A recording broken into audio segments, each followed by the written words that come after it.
You're listening to Health Coach Conversations, a podcast where our conversations help health coaches all around the world to level up our businesses and to get more clients. Hello and welcome. I'm Kathy Sikora, founder of the Health Coach Group and host of Health Coach Conversations. I am with Tracy Fance today, psychic coach. She helps women to heal their chronic health issues. She's been doing that since 2020 and has been a healer and an intuitive for over 14 years with coaching work and as just a progression of that work. She works on a metaphysical basis, having been influenced by Louisa Hay and more recent authors that work in the same vein. She's helped women to clear their fibromyalgia, chronic migraines, rosacea, thyroid dysfunction, gout, and many more conditions. Our topic today is how the past creates your health and how you can heal it. So how did you get started doing this? Oh, well, God, the short answer or the long answer is that one. So I've been into all things spiritual ever since I was a child. Don't know why, because none of my family were really into it. And back in 2009, I think it was, I trained as a Reiki master and practitioner. And Reiki is an energy healing modality for anyone that's not heard of it. And as part of that, it led me to start looking into energy and looking into the effects of it and looking into the deeper meanings behind illnesses rather than just going, oh, I'm really unlucky, I've got MS, or I'm really unlucky, I've got, flu or whatever it is. So I just started delving down and it's kind of grown from there, really. It's just something I find so fascinating. Who are the people that you help? Okay, so let me just say I love integrative healthcare. I think it's a brilliant hybrid of everything. And I'm also a life coach as well. So I'm a bit of everything. The people that come to me are quite polar. I've either got the people who are coming to me because they've tried everything and they'd go to a singing budgerigar if they thought it would help. And I don't mean that in a, I'm working with vulnerable people. I'm working with people that have tried the NHS, they've tried doctors, they might have tried some alternative therapies and just nothing is bringing them answers or solutions. You're getting desperate people. Yeah. And, I know people that are not into anything holistic, yet when they're up against it, like they've got chronic migraines or they've got fibromyalgia, and I'm not sure how you guys treat that in the US, but certainly in the UK, a lot of the doctors just turn around and go, oh, you've got it for life, get on with it. But when you're in pain and you can't play with children and you can't function and you can't be a full partner and everything else, that's not really what you want to hear. So I think people that are getting that kind of answer from healthcare professionals, they literally will keep delving into anything that comes along, whether it's supplements, alternative therapies, just all sorts to try and find answers. And then at the other end of the scale, and especially since we had the pandemic, I've got those who aren't particularly into Western medicine. They would use that as a last resort, okay? And I'm sure if they got hit by a car and needed surgery on their leg, they'd be fully on board with that. But in the meantime, they'd much rather go and find less invasive solutions. And a lot of people just don't want to be on long-term medication, like with conditions like fibromyalgia. And so they're looking for solutions that don't involve being in the healthcare system. And for your US listeners, our NHS system is free, but it's overloaded. Mm-hmm. And so that's how ours is. There's not enough doctors. No. And so the problem is that you can be in the system even if you totally believe in it, and you could spend months getting to be seen, even if you've got cancer at the moment. The waiting times are escalating. So I kind of see polarized groups of people, predominantly women. Women are much more open to alternative stuff. And I've been doing psychic readings for like 14 years, and it's 95% women. but it has swung a little bit more. The guys are getting more on board. And so I would say probably maybe it's like 85%, maybe 90 at a push women. So it has changed, but it hasn't changed a huge amount. Can anyone do this? Yeah, absolutely. Yeah. There's nothing special about what I do. I use conventional tools. You may have heard of NLP, which is neuro-linguistic programming. And it's been around since the 70s, so that's not a new tool at all. And I combine that with some Reiki and some coaching skills, and I combine it with some intuitive information as well. And we just dig down into what's gone on, whether that's big trauma or little trauma. And everyone's had an emotional journey and we're all different, but most of our problems stem from that emotional journey. And so if you've got the tools, anyone can do what I do. Yeah, so you do a little bit of traditional work and the Reiki too. Yeah. And maybe I shouldn't say that Reiki is not traditional. It's probably older, right? It is. It's been around since the 1800s. So actually, which is madness. And do you guys use Reiki in the hospitals in the US? In the UK, we do. More often, it's being employed in the hospitals. It's it's something new that they're working with. Yeah. Yeah. It's definitely taken on a bit more here in the last sort of 10, 15 years. Yeah. Not in every hospital, but how do you approach healing and what methods and techniques do you use? Okay, that's a really tricky one because what I do is actually very intuitive. Although NLP is this toolkit of different things that we can use to help people with whatever problem they've got, I use them very intuitively. So I respond to what the client says to me. So if you said to me, I don't know, I've got gout going on, we would find out where that gout originated. And I would use the NLP tools to find it in your body and to go back to the point of origin. And I would use my intuitive skills and Reiki to help clear that trauma and then to be able to use the energy to clear any other blocks emotionally and to basically fill the void. Because when you change a habit, even if you stop someone smoking, you can't just leave that empty void there. So we fill it with something positive, which is where the Reiki would come in. Do your patients, I don't know if you call them patients or customers, do they understand what you're doing or do they need to understand what you're doing when they come to you for a Reiki treatment, or can they just be there and you do it? Pretty much all of the above. Some of the people that have worked with me have known me for a long time, so they trust me. They've been to me for readings. They've been to me just for a relaxing Reiki session, and they're coming back to me with their chronic health problems. Mm-hmm. And some of those are just like, just tell me what to do and I'll do it. I trust you. I don't care. Then there's others who I can explain till I'm blue in the face, and it's so out of their comfort zone that they're still not going to fully grasp it. So I do explain to a client what I'm going to do as much as I can. And then it is kind of, look, just trust me, roll with it. Let me just let this unfold and just respond whenever I need you to. And the rest I'll take care of. And they'll, after the first one, they'll be like, oh my God, that was really easy. And quite often when I see them the second time, they're like, oh my God, I don't know what you did to me last time, but my husband doesn't recognize me. Oh my God, I don't know what happened last time. I can't explain it to my family. They just think I'm gaga. So it is a tricky one, but I do believe in explaining as much as I can without frying their brain circuits, because there just comes a point where actually, if they just trust me and go with the flow, we'll get where we need to. And by living it, they'll understand it more than if I spend hours and hours trying to explain it. That makes sense to me. What are some common issues or challenges that women come to you for help with, and how do you address those? Okay.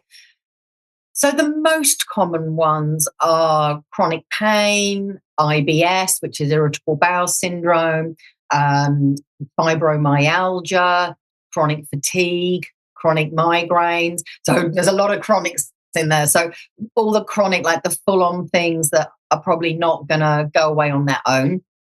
Sometimes they don't come to me with the health problem. They might come to me with an emotional problem or a behavioral problem. Like, I keep finding that people keep coming into my life and leaving my life, and I don't know what I'm doing wrong, and it upsets me. And then we'll delve into that, and I'll follow that back intuitively through where it is in their body.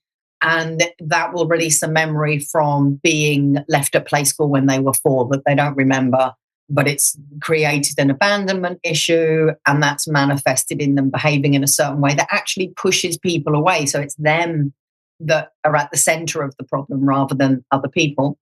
But it is predominantly the chronic ones, some menopause in there as well. If I've got some women that are really struggling with menopause, I've had a few fertility ones recently, and it always comes back to emotional trauma at some point. It doesn't matter whether they were in the womb, a tiny tot, a teenager, or whatever. It will still be lodged in the subconscious brain. What about somebody with addictions? Could somebody with addictions come to you and get help? It is a tricky one, addiction. It depends on the addiction. I don't think I'm the best person to deal with someone who's got a major drug habit. If they've got addiction to cigarettes or overeating or gambling or hoarding, stuff like that, then that is something I'm quite happy to work with. I just think that as coaches and health professionals, we have to know the limit to what we do. Right. And if I were a qualified doctor who worked in addiction, I would be quite happy to use my toolkit to help that person.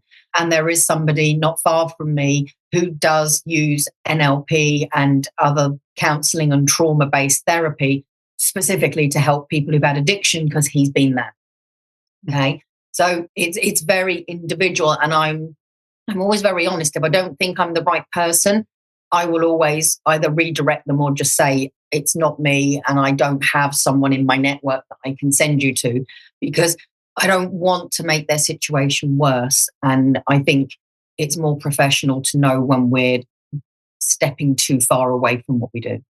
Well said. Are you ready to transform lives and build a thriving wellness practice? At the Health Coach Group, we offer done-for-you courses, cutting-edge resources, and fully customized websites to health coaches like you. Join us and turn your passion into a profitable venture. Visit thehealthcoachgroup.com today. Can you share a success story or a transformative experience that one of your customers has had? Oh, God, so many to choose from. I've got one lovely lady. She came to me for readings and Reiki. And then we were talking about different things. And it turns out that she'd got a dysfunctional thyroid. Hers was underactive. And they wanted to put her on medication, which she'd be on for the rest of her life. And she said, I don't want to do that. So she came to me. And we did have a fair few sessions because there was a lot to clear. And, you know, I always say, I'm 51. Even though I've done a lot of self-work, I can't clear 51 years of programming in one session. So I always try and set the expectations. And she did do a lot of self-work, and that really makes a difference. So I do like to give my clients the tools to do things between sessions to speed up the process.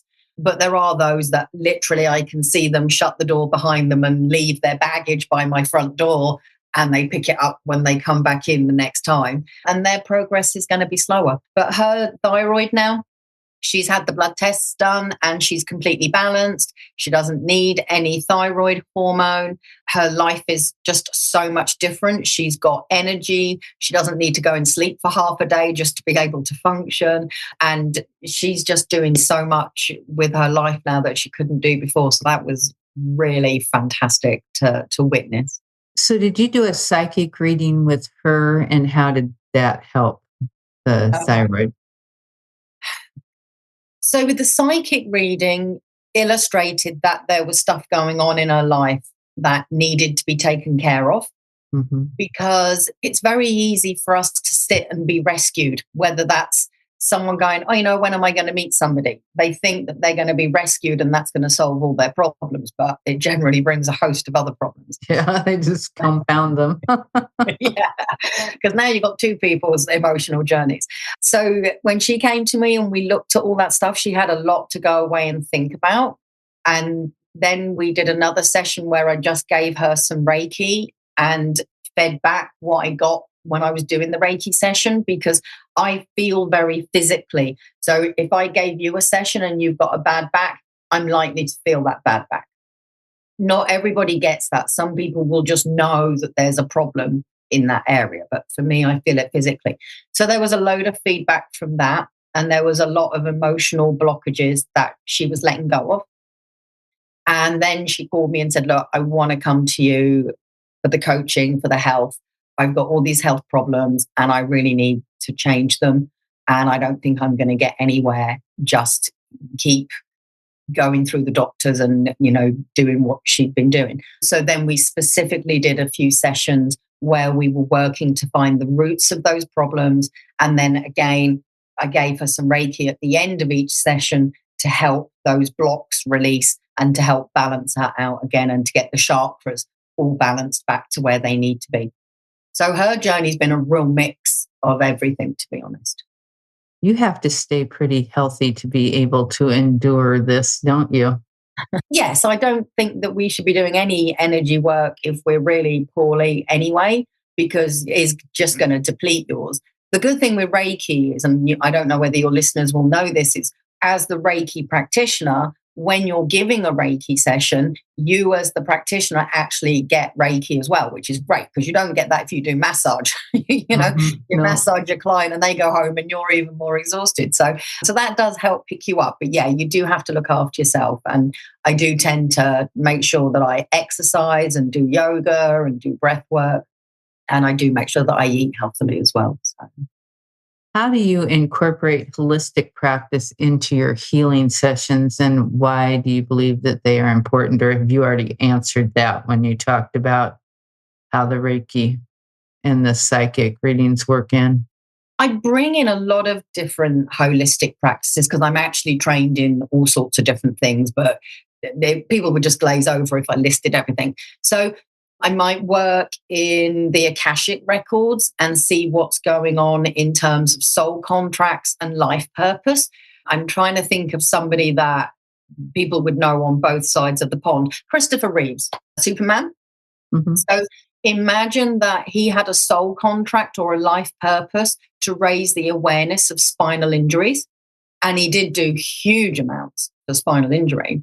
That may have been the culmination of everything he was here to do, because you needed someone high profile that was going to raise the profile. Okay. Obviously, not everybody's on that level. It might be that they've got fibromyalgia because they have to learn to have strong boundaries and to put themselves first and value themselves. So I will bring in things like journaling, which really help people to get clarity, meditation to help slow them down, breath work to help reset the system, because we're just so stressed as a population these days. And so that puts the body into fight, flight, and freeze the whole time. And so therefore, practices that cool us down and re-regulate us and make us calmer will all mean that the body's not in overdrive the whole time. Because if you had a sports car and sat there in neutral, revving the engine, you're going to wreck the engine. And that's effectively what we're doing as a species at the moment. So I bring in all different tools that they can take away and use that aren't going to cost them anything, that they can learn really easily. And the bottom line is we are spiritual beings having a human existence. So the more we understand about our spiritual nature, the more we can live in alignment and not get dis-ease. Because when we're not in alignment, we're more likely to have dis-ease. What advice or tips would you give to women who are starting their healing journey? Goodness. I think it depends on where they're at. Some people would want to do their own self-healing and then come to someone like me if and when they hit a block they can't overcome. Mm-hmm. Some people would rather come to me and get started and then go away and do their self-work. So pick the tools that you know you can work with, and don't set yourself a challenge that you're just never going to be able to reach. Start with the free tools. So learn meditation, learn how to journal, and there's lots of free guides out there. Go to a development circle and get in touch with your spiritual nature. And all of those are free, and all of those will help give you clarity. Also, look at what it is that's in your life that you're not happy with. And it might feel like it's external. You might think, oh, I hate my job and it's miserable and there's nothing I can do about it. But generally speaking, what we find is that there are options. It's just about changing the mindset and the perspective. And then you can see the options. So sometimes just those simple tools can clear and show you the root of something that you can heal yourself. If it's deeper than that, and you know it's deeper than that, and I think intuitively we do know when we've got a major issue going on that's beyond us, then I would go and work with somebody to find the root of the trauma, break down the beliefs that are holding you back, and just allow you to make that change. Don't be afraid to ask help, right? Ask for help, yeah. Right? Absolutely. And, there are times when I barter with people. So they'll say to me, look, I'll offer you an hour's coaching if you can give me an hour of coaching. I'm like, okay, because there's always things we need to work on. None of us have, reached, purity and perfection. And I don't think we ever will. So if you've got skills that you can trade with someone, even if you're a plumber, who doesn't need a plumber? So some people will barter. If you can't afford to go regularly, then I would definitely recommend having a session, finding out what you can go and work on, and then go away and work on it, and then come back to that person as and when you can afford to financially. If you're in a financial position to go regularly, then I would definitely say go regularly. And if you can get it through your doctor or your medical insurance, then definitely try that as well. Do you work with people online and in person, or just in person, or how do you do it? I do in person and online, so I can do phone, Zoom, or in person. I prefer Zoom. I like to be able to see people, and I think it's better to see people. But in this day and age and post-pandemic, I think most people have got to adapt to adapting what they do to be able to do it online. So we all know how to use Zoom since the pandemic. We used to, I told you earlier, we have kids in Wantage, grandkids in Wantage, and we would play hangman with them, and Monopoly and things like that over Zoom. But at least you're connecting and you're making time for each other. And that actually is a huge part of the problem that society has these days. We're so isolated, and now that people work from home as well, I've got friends that don't see anyone unless they've got a parcel delivery. They don't see anyone all day, every day. And some of us think we'd like it that way, but we're all a lot healthier if we have connections, even if they're sometimes irritating. Absolutely. And, we found out in lockdown that we actually don't necessarily like being away from people. Right. And we are tribal. We are community-based. Mm-hmm. That's not to say that as empaths, we don't occasionally need to go and, take ourselves away and just sit on the bank of the river and let the world go by. But it's about balance. Right. Exactly. So I appreciate you being here with me today. We have a free journaling guide that you are offering to people, and we'll put that link underneath your podcast on our website, and then also a free discovery call that with anybody that wants it. And we'll put that on there. And we also have your website. So we'll put that in there too. So anybody can get a hold of you if they want to. Yeah, absolutely. And the discovery call is completely free. There's no obligation.